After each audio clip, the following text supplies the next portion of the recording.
get straight to our top political story tonight. The BJP today reacted sharply to the centre's decision to challenge the Supreme Court's recent landmark judgment, where it said even common citizens can seek the prosecution of a public servant for corruption. The government feels that this would be open to misuse. But what is the government really afraid of? Sunil Prabhu has more. Can a common citizen file a complaint against a public servant under the Prevention of Corruption Act before a competent authority or not? The Supreme Court in its judgment in January this year says yes, it is a constitutional right and any citizen can seek prosecution on charges of corruption. The government and the Attorney General, however, disagree and want the government to file a review petition as it has far-reaching consequences. We can't speak of something that is not a decision. It's an opinion. We must understand, we must have the entire background, legal and otherwise, factual, and then a collective decision would be taken under the direction of the Prime Minister. The BJP says there is no confusion in the judgment and there is no need for a review. The guilty must be punished is a matter of public confidence. And who brings the irregularity to the notice of the court is entirely irrelevant. And that they have highlighted the Antule's judgment in the Constitutional Bench. If this be the state of law, I fail to understand as to what is the confusion. The court has set a time limit of 4 months to decide whether sanctions should be granted or not against public servants and allowed any individual to seek permission to prosecute. The government wants this to be done only by an investigating agency. Whether the government goes ahead and files a review petition or not and gets relief from the Supreme Court, the stage is set for a common citizen to seek sanction for prosecution in corruption cases. The fear, however, is that it could be used for harassing rather than battling corruption. In New Delhi, with camera person Tulsi Dharan, Sunil Prabhu, NDTV. So should common citizens have the right to seek the prosecution of those they feel are corrupt public servants? What is the government afraid of as far as the Supreme Court judgment is concerned? Do you think that they're right or wrong? Do tell us what you think. Joining us on the panel tonight, we have Paranjoy Guha-Thakurta, who's a veteran journalist and observer in this case. We have Shazia Ilmi from Team Anna. We have Kumar Ketkar, well-known journalist who joins us from Mumbai, and also joining us from Mumbai from the BJP, senior lawyer Mahesh Jethmalani. Let me ask Paranjoy first. What do you make of this? Do you believe that this can be open to misuse?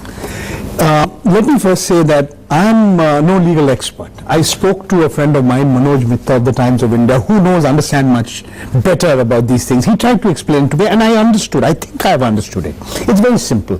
You have a Section 19 of the Prevention of Corruption Act. Now, what happened in 1998 in the Vineet Narayan case, the then Chief Justice of India, Justice Verma, the bench headed by him, made a very, very clear kind of a rule and a direction.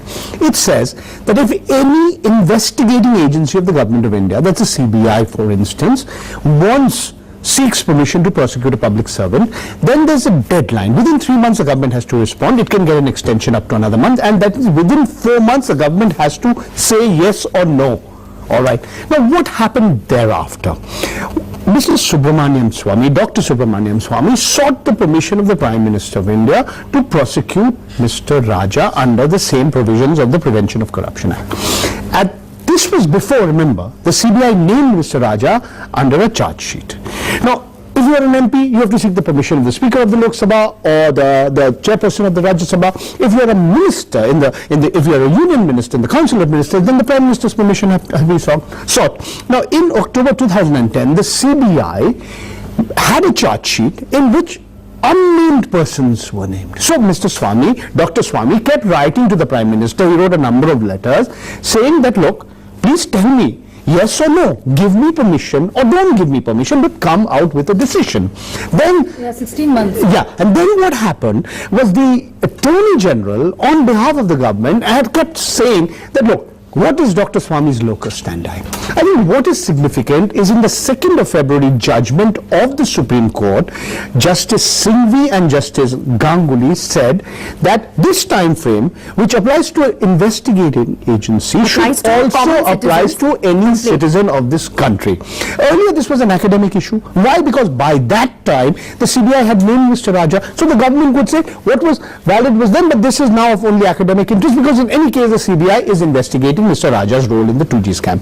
That's the first part. Now, what is the justification of the government? The justification of the government is if any ordinary citizen has given the right to sue a public servant, then there could be motivated litigation, vexatious litigation, frivolous litigation, etc. Isn't that a real concern? It is a concern, but I think there are also checks and balances. I will go further and say that if the government is truly interested in bringing about probity in public life, if indeed the government wants to say that those in positions of power and authority are accountable and answerable for their action, then what is wrong if you give this power to an ordinary citizen? At the end of the day, the government is giving 3 months, which can extend it by another month, to say yes or no. So, sorry, you feel there are enough checks and balances? The question is of granting of sanction for prosecution, and the sanctioning authority sits for various reasons, whether it's vested interest, conflict of interest, just delaying it, Okay, quid pro quo, and what have you. let me just get a comment from Mr. Kumar Ketkar. Mr. Ketkar, you felt very strongly when I spoke to you earlier today that you feel that this is something that is open to a lot of misuse. You don't agree with what the court has decided here? Will only be misused because in India, I think it's too complex a country with rivalries at every level, on caste, on class, on religion, on language, on province, and multiple kind of rivalries, and any number of allegations can be raised and published also in the media, and thereby creating an atmosphere of suspicion and doubt about everybody, including Prime Minister, President, or anyone. And I think it will just become a mess. It is to say, it is something like postmodernist way of looking at politics or structure. I think there is a structure. There are agencies in the government, all kinds of agencies fighting corruption. Maybe even those agencies are corrupt. I am not saying that there is no corruption. I am not defending corruption either. But I think opening up the entire thing to the so-called common man, good, well-meaning or otherwise, I think is opening a complete anarchic situation. I think it will lead to total chaos. And I think we should avoid the chaos. We should control the corruption. We can do both. Mahesh Jethmalani, your thoughts on that? I guess it's easier to sit in the opposition and say that this is a good idea that should go through. The government shouldn't challenge what the Supreme Court has said. But when you're in power, wouldn't this make you a little nervous? No, it wouldn't, because we're not as rooted in corruption as the Congress party is. It's only a truly corrupt government that really should fear this. If you have nothing to hide, what would you worry about? And the answer to people who want corruption prosecution to be liberalized always give you this argument about opening up a Pandora's box, creating citizens' anarchy, and so on and so forth. But it hasn't happened. The law, ever since Antone's case of 1984, has been that under the Prevention of Corruption Act, you can file a private complaint. Now, this is a 5-judge bench decision, so I don't know what the government is going to review before a 2-judge bench. The power to file a private complaint in Prevention of Corruption Act offences is well established and laid down by a constitutional bench of the Supreme Court. All that Justice Singhvi and Justice Ganguly have done has said that the time limit for granting such sanction in these prosecutions should be the same as for an investigating agency. But the right to prosecute has been vested in a private citizen since 1984 and has been salutary, and the experience since 1984 has shown that it's not been misused. In any event, but has it been used at all? Once you've already opened the door, once you've already opened the door for private prosecutions, you must have a sanctioning procedure so that you avoid frivolous prosecutions by private citizens. But what are the checks and balances? Let me just quickly ask Parunjoy, 1 second. Something has been misused, like you said. Has it been used? So we are so worried about it being misused before even questioning the need to have it be used in the first place. And I think that's an important question. I'll go further.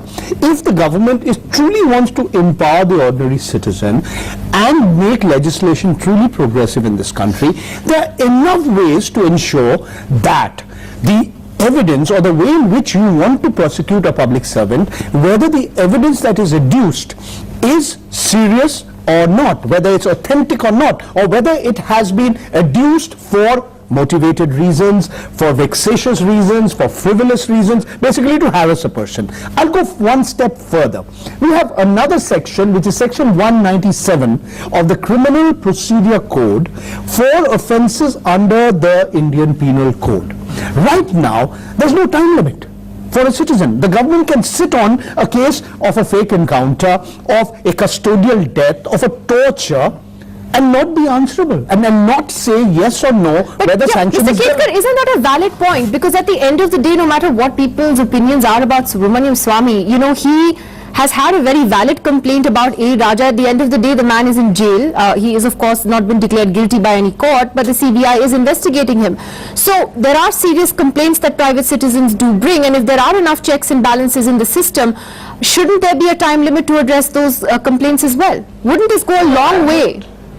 No, but I am not saying the private person has no role at all or citizen has no role at all. But I think the agencies through which citizen is supposed to go or should be going are not directly going and approaching the final authority and questioning Prime Minister, President, Chief Minister, Chief Secretary and military boss or everybody. I think it is just raising a fear psychosis that the whole system is corrupt and it needs a complete rehaul and every citizen has every kind of right. I think we just saw everything going to the court, like V.K. Singh's birthday, or now even the proposal that election commission decisions also should be reviewed by the court. How much are you going to burden the court? About 121 crore people, something like 3,700 ministers across the country. I mean, what is this? I think it is going just too far. Also a valid Just point. chaotic. This is a valid point, as well as the other point of frivolous complaints swamping the system, so to speak, and choking the processes further. But having said that, should our public servants enjoy special privileges, and only for fear of malicious prosecution not be answerable at all? And should the sanctioning authority sit endlessly over sanction for prosecution endlessly and deter and scuttle and kill the process eventually? So there are huge questions there, and I think this is a game changer, because if common citizens get together and file PILs and raise these questions on, you know, it is going to be huge. The point that Kumar Ketkar said, tomorrow a common citizen has a complaint against the army chief, against the prime minister, against the chief minister. Well, let's take a hypothetical example. Mr. Kumar Ketkar, who is a journalist I respect greatly, and he's a very fine person. Suppose he's a public servant and I am an ordinary citizen, and I said Kumar Ketkar is guilty of murder. Now I have to adduce certain evidence, and there is a 3-month period within which to say whether that evidence makes any sense or not. He just doesn't become a murderer just because I accuse him of being a murderer. So similarly, when I'm making a very extreme point, but I'm saying when it comes to questions of corruption, you know, there are enough systems in places, and it's not a question of burdening the court. It's a question of giving the prosecution authority a time limit within which to say yes or no. Don't sit endlessly on any complaint against a public servant. If there is any substance to the allegations, then say so. Is the time, Or there is Mr. no Kumar substance, Ketkar, then say so. Mr. Ketkar, do you have issues with this time limit as well? Because I know there were some concerns raised even about the time limit, that okay, because the court said if it's not done within 4 months, then it's deemed to have been given. The sanction for prosecution would have been deemed to have been given, and in certain cases that might be where evidence might be more complicated to gather in that time period, that may actually backfire. Do you think that the deadline itself raises many question marks? No, I think I agree with co-panelists that it must be, I mean, some kind of a time limit should be there. But I think we are stressing and we are stretching the point too far of time limit. I think essential point is not about time limit. Essential point is about common citizens' right to raise allegation and to demand prosecution. That is the fundamental point. Time limit is a secondary question. So I think the first question should be answered, whether a common citizen can approach directly. Now common citizen has many other avenues. For instance, the murder thing which he talked, you know, there are so many ministers, already one Rajasthan case is pending in the court. There is for murder a regular trial. A regular trial can be held. I mean, I don't think public servant business arises there at all. And in any case, such a thing happens, it should be demanded. Time limit should be demanded. But across the board, clearance that everything should be settled in 3 months, then every citizen has a right. I am only bothered about the complete across the board decisions like this.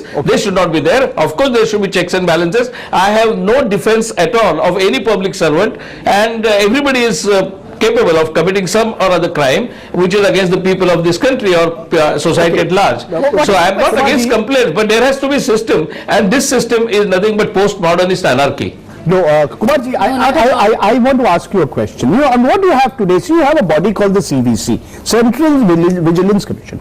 Now it's supposed to be able to act against public servants, okay, government officials, public sector officials, but it has no powers to prosecute. It has to go back to the same department and the same people under whom these people against whom serious allegations are made. You go to the CBC's website, there are hundreds of public officials against whom the CBC believes there are prima facie very serious allegations of corruption, but nothing is happening. Now I am here saying, what is wrong if an ordinary citizen is given that opportunity to complain against a case of corruption against a public servant? Do our investigating agencies, do our government authorities do not have the means of separating the false allegations, the frivolous allegations, the harassment kind of allegations against genuine allegations? And can this process not be done or in a certain time-bound manner? That is the Okay, Mr. Ketkar, quick response before I take last comments from Mahesh.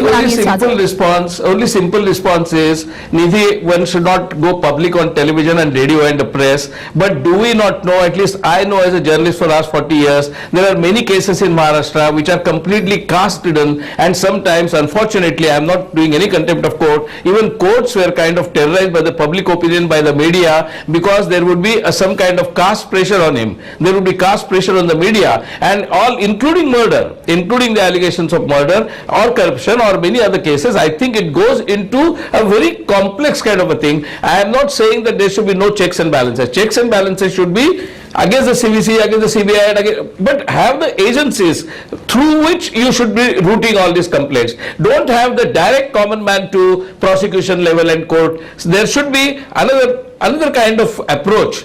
But existing agencies' methodology must be completely exhausted, and there only perhaps something can be discussed. But I don't think everything has been exhausted so far. A common person, why shouldn't an ordinary citizen have all the right under the constitution to question and check corruption? It's a very basic question. Why can't anybody go and if they have a serious complaint, it's up to the court to decide whether it's good or bad, whether it's frivolous or not frivolous, but what is wrong in a common person going ahead and saying, I fully sympathize with you. There are 121 crore people in this country, and how many judges, how many courts, how many agencies. I think we are just ignoring the reality of life. I am not against the common citizens' rights. No, I am fully with common citizens' rights. Shouldn't be mooting for a system then to address those issues instead of taking away the rights of citizens to question corruption? But Mahesh, in high places. What I think the Shouldn't point we have a that better system in place? is making is that it's not practical in this country. Something like this is not going to work. It's not practical. How do you make it practical? We are not running a democracy in Athens. Mahesh, I don't know what that's supposed to mean. That's where it's supposed to have started. Yes, democracy. Yeah, I know. I get yeah, that. I was asking you. The you command Republic it, you're and saying Plato and it's all of not that, but- practical. Something like this is not practical in this country. But you know, I've already said at the outset of this program that this whole issue is misconceived, and that frankly, I don't know what the government is seeking to review, because the Supreme Court has already held in Antule's case in 84 that the question of locus standi is alien to criminal jurisprudence, and any private citizen can set the criminal law in motion. Now, all that has happened in this two-judge recent 2G case has been that the right to get sanction for a private prosecution stand on the same footing as a investigation. In fact, once you open the door to private prosecutions, the way to protect public servants from harassment and frivolous prosecutions is by having a sanctioned procedure, so that you don't get vexatious prosecutions.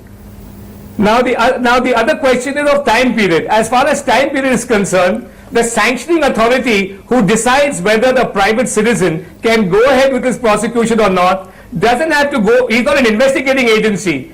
He looks at the credibility prima facie from the document, the complaint made to him by the private citizen. And anybody with a reasonable amount of intelligence can tell you whether a complaint smacks of utter frivolity or has any gravitas to it. Is a genuine complaint. So I don't know why it should take 4 months. In fact, 4 months is too long. All right, interesting arguments there. We haven't heard the last word on this because the government is yet to file that review petition, and I'm sure it's going to evoke interesting political reactions there as well. Thank you to everyone for joining us tonight. Mahesh Jethmalani will stay with us though because he's a big cricket fan as well. 1 second. We're going to take a break. When we come back, Ricky Ponting has retired from one-day cricket today, so Sachin Tendulkar follows suit. That's after the break.